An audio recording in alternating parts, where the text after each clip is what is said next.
Tentang Luisa, cerita pendek karya Yeti AK. Perempuan itu tidak menyisir rambut saat datang ke hotel ini. Resepsionis berkata yakin ia terlihat sangat kusut, lebih-lebih rambut sebahunya yang lebat dan berombak. Seingatku, tambah resepsionis, ia juga tidak pakai bedak, lipstik, apalagi pemerah pipi. Aku menduga ia memang datang dengan tergesa.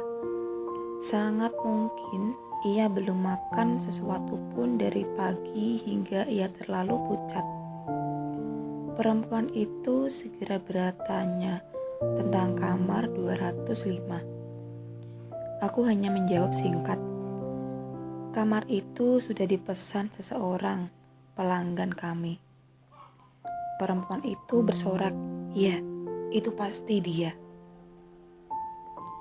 Kami berpapasan saat aku akan turun ke lantai dasar untuk membaca koran hari Selasa. Sementara perempuan itu menuju ke atas, ke kamar tempat ia menginap yang kemudian ku ketahui bersebelahan dengan kamarku. Ujar tamu hotel mencoba mengingat-ingat. Aku mengangguk padanya, dan ia diam saja. Mungkin ia sedang memikirkan sesuatu yang jauh berada di luar hotel. Atau mungkin ia hanya sedang tidak berminat berbasa-basi. Waktu itu ia mengenakan blus merah marun.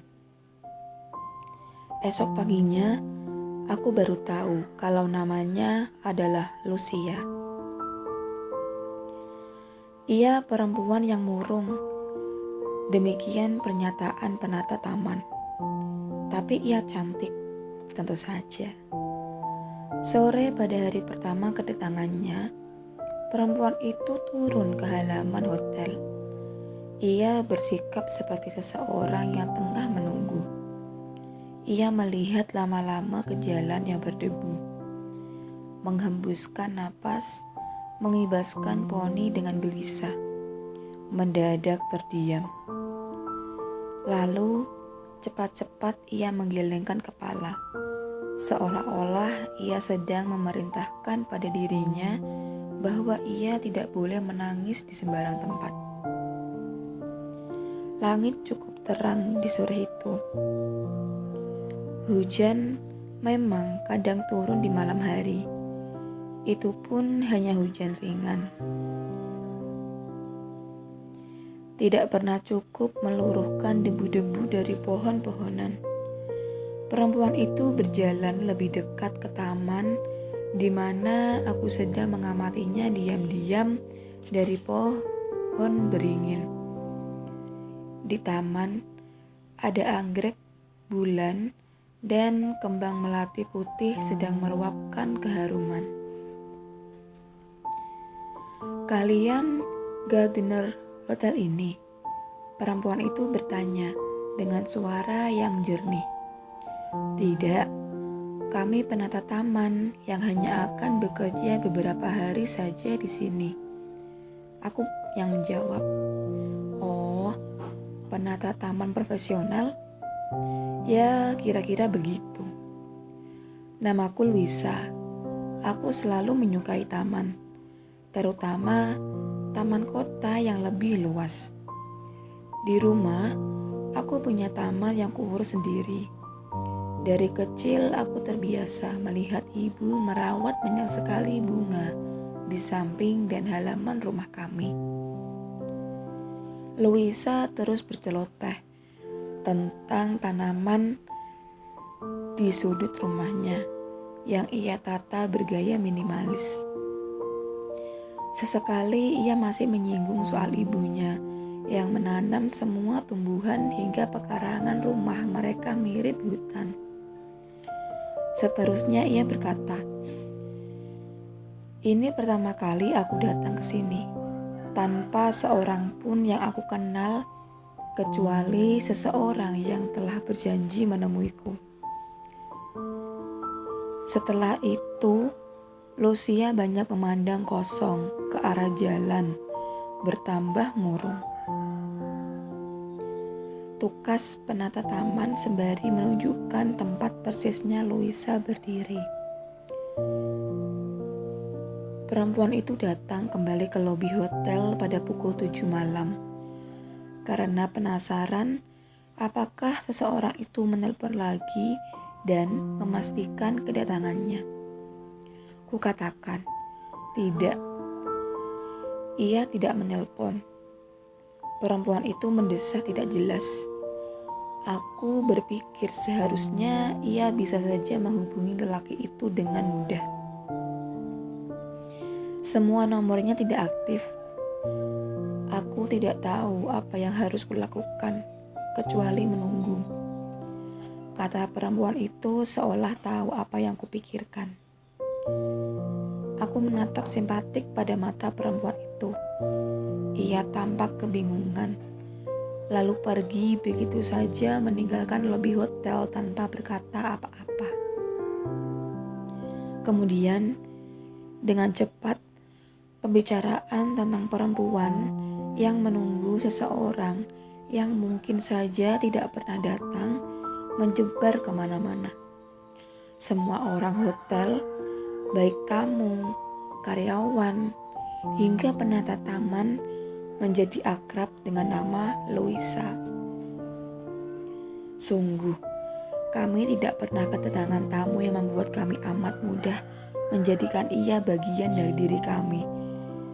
Sebelum Luisa menginjakkan kaki di hotel ini, ia membagi-bagi kemuraman hatinya ke banyak orang, dan kami semua menerima begitu saja. Suara resepsionis lirih. Tamu hotel itu kembali berkata, secara kebetulan kami, aku dan Luisa turun bersamaan untuk sarapan di restoran hotel di sisi kolam renang. Kali itu ia tersenyum lebih dulu. Aku membalasnya dengan berpikir lama.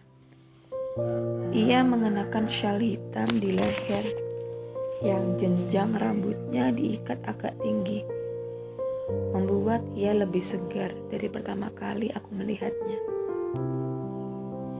Kami tidak saling bicara selama sarapan. Meski meja kami berdekatan, aku juga tidak ingin mengusik hatinya yang rawan. Ia tengah menunggu seseorang yang barangkali tidak akan datang. Maka aku mengambilkan ia segelas kopi hitam. Dan setelah itu, aku berniat membiarkannya sendirian. Aku ingin jalan-jalan di sekitar kolam renang, sekalian membersihkan udara kotor di dadaku. Udara di sekitar hotel sangat segar bila pagi hari. Hotel yang suasananya sehangat di rumah sendiri. Terletak di bawah bukit-bukit kecil. Hanya saja, belum sempat aku melangkah, perempuan itu berkata, "Kau pernah menunggu seseorang?" Tentu aku menjawab spontan.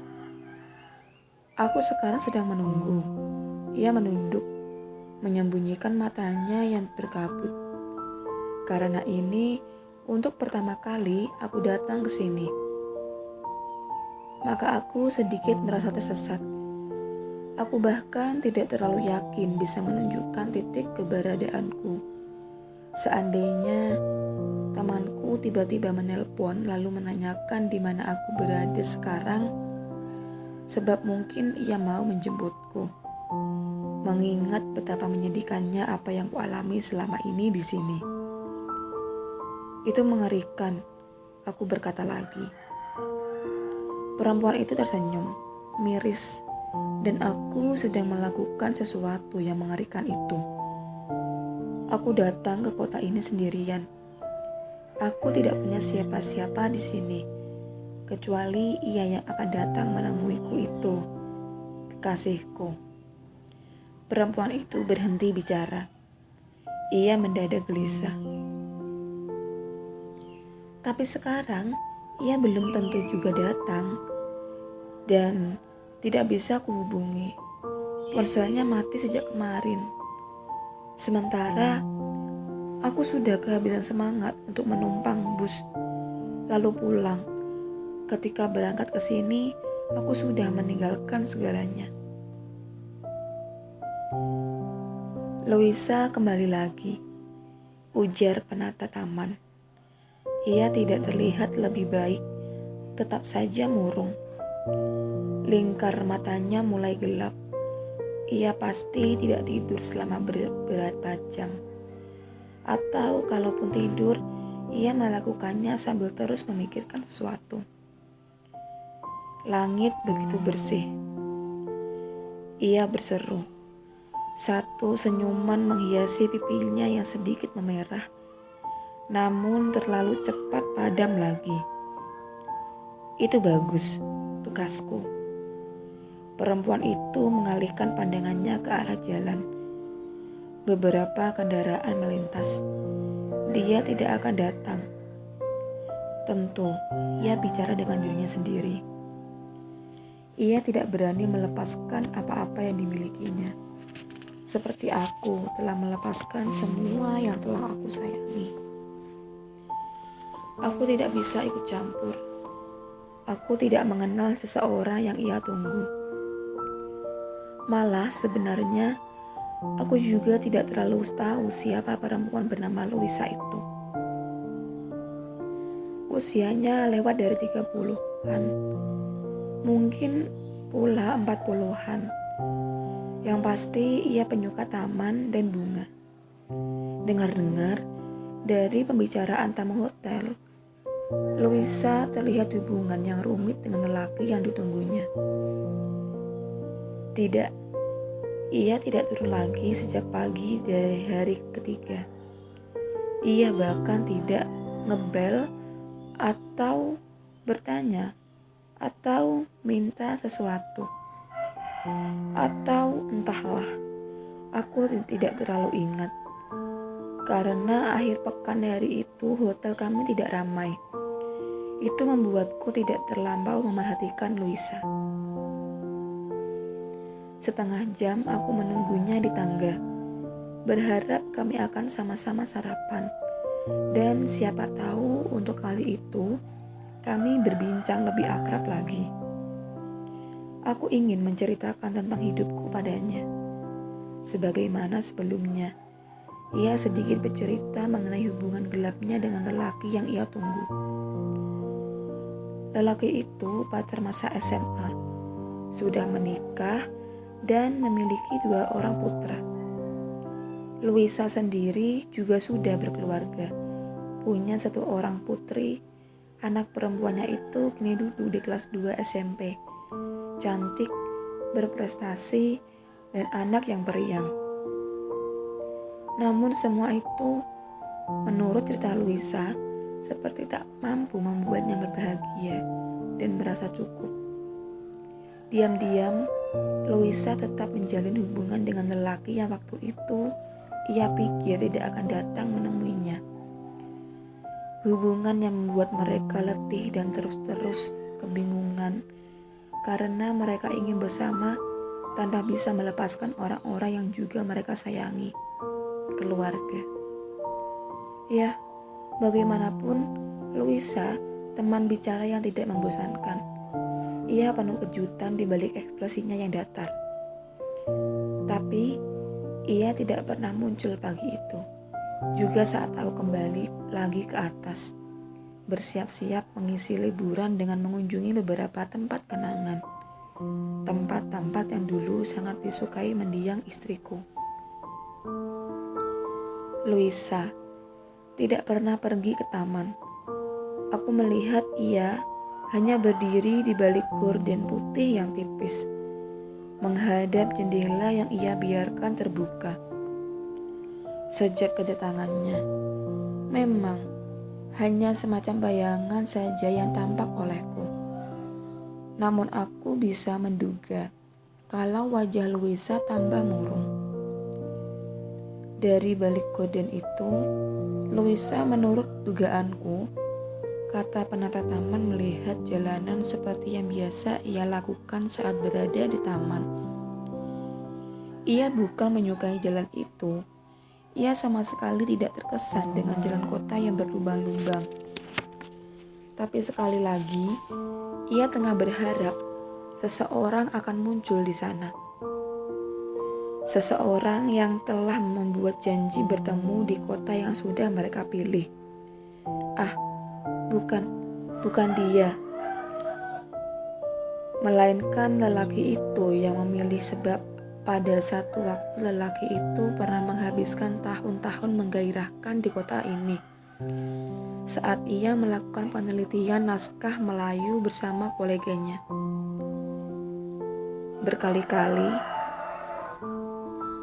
Berkali-kali lelaki itu bercerita pada Luisa betapa ia ingin suatu hari mereka bertemu di sini, dan itu tidak mungkin pertemuan biasa. Luisa sudah datang dan ia menunggu nyaris putus asa. Perempuan itu menghubungiku dari kamarnya. Tentu saja aku begitu terkejut karena aku nyaris melupakan kalau Luisa selama 2 hari tidak pernah lagi keluar kamar. Bagaimana mungkin aku bisa ceroboh itu? Sesal resepsionis. Luisa mengatakan kalau ia akan segera check out dan meminta petugas mengantarkan Bill ke kamarnya. Dan aku masih berbicara dengan Luisa ketika lelaki itu muncul ke hadapanku. Seseorang yang wajahnya walau sedikit tirus masih kukenal dengan baik, dan beberapa waktu lalu memesan kamar 205, di mana Luisa tengah menunggunya di sana. Halo, suara Luisa memanggil-manggil. Aku menutup telepon gemetar. Tidak, aku tidak mendengar apa-apa. Pertemuan mereka begitu senyap. Tamu hotel menggelengkan kepala dengan mimik sedih. Dari taman, aku melihat 2 bayangan bergerak liar di balik tirai putih yang jendelanya masih terbuka, seperti hari-hari sebelumnya. Mereka sedang menari. Penata taman sejenak termenung, atau bisa jadi sedang terlibat pembicaraan yang sangat menguras emosi. Aku tidak bisa memastikan. Kemarin, pagi-pagi sekali, petugas kebersihan hotel menemukan tulisan di pintu kamar 205. Kami letih dengan perasaan kami sendiri. Kamar itu begitu sunyi, begitu mencekam, hingga seseorang barangkali tamu yang berniat mencari penginapan berteriak kering persis di bawah jendela kamar 205.